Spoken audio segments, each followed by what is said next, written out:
Hey geeks, welcome to On the Comic Edge, episode 17, brought to you by CompleteGeekRadio.com. Sorry for the late show. I had to decide whether or not to rip on a bunch of comics this week, which were kind of meh, or do a trade spotlight. So I decided to do a trade spotlight graphic. Yeah, still haven't gotten that figured out. So today we're covering Empowered by Adam Warren. There's about 5 trade paperbacks out, plus a comic that just came out this week. It reads very well as a trade. I don't think you can get these as comics, as direct issue style comics. So that's fine. Reads fine like this. For those of you who haven't seen Adam Warren's work, he is sort of one of those artists that got caught up in the whole let's turn everything into a manga phase of the industry not too long ago, and basically, unlike a lot of them, he managed to make it his own and move away from all those others that would eventually just get flushed out of the system. The story is about a girl with a super suit. It's a cape story, but just barely so, because the main character, Empowered, she has severe self-esteem issues and doesn't really do well with the whole superhero thing. She really wants to do it, but it doesn't usually, almost ever, work out well for her. That said, it has some great storytelling, some very personable storytelling at some points, and at other points it is very humorous. There's a lot of bedroom humor to it. There's people getting drunk. There's people getting laid. There's people eating ice cream in bed. There's bondage. There's people talking about fetishes. Oh, there's a lot of fetish talk in this one.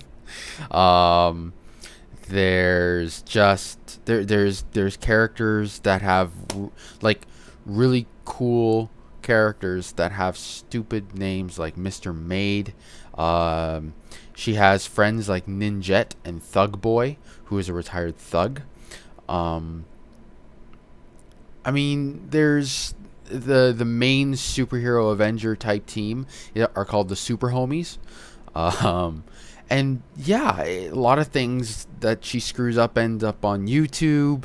It's just really, really funny to read at sometimes, but at other times it gets really serious and incredibly endearing. So just for the writing, I would check this out. Art wise, it's kinetic. It's bubbly, but not in your usual Japanese sense. It's obviously black and white, as you can tell. I don't think color would really add that much to the story. I would love to see color. I mean, there's a few color pages in the comic that just came out, but I don't know if it adds all that much. You'd really need to find a good colorist. I just think this works well, black and white. It doesn't detract anything. So, yeah, I mean, it's not incredibly expensive for trades of that thickness. This was only $14.95 US, and it just reads very well front to back. The characters are endearing, and you just need to check it out. I really, really think this is one of those things that sits on the comic book store shelves, just never gets looked at because it's not a mainstream title. And people look at this and they go, what the hell is that? They open it up, they're just like, I don't know what's going on, I don't care anymore. You really should check at least number 1 out. It gets better over time, so if you have an inkling after number 1, check out the rest. And since there's a new comic out, I guess Adam Warren is doing a direct issues now, so that's cool. Anyway, thanks for joining in.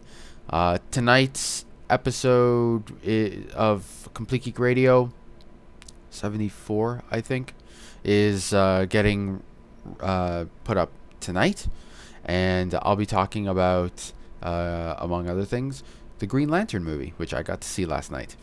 Yeah, interesting story behind that too. So check us out, www.completegeekradio.com or iTunes or BlackBerry Podcasts or all that good stuff. Anyway, take care, stay geeky. Oh, Facebook and Twitter.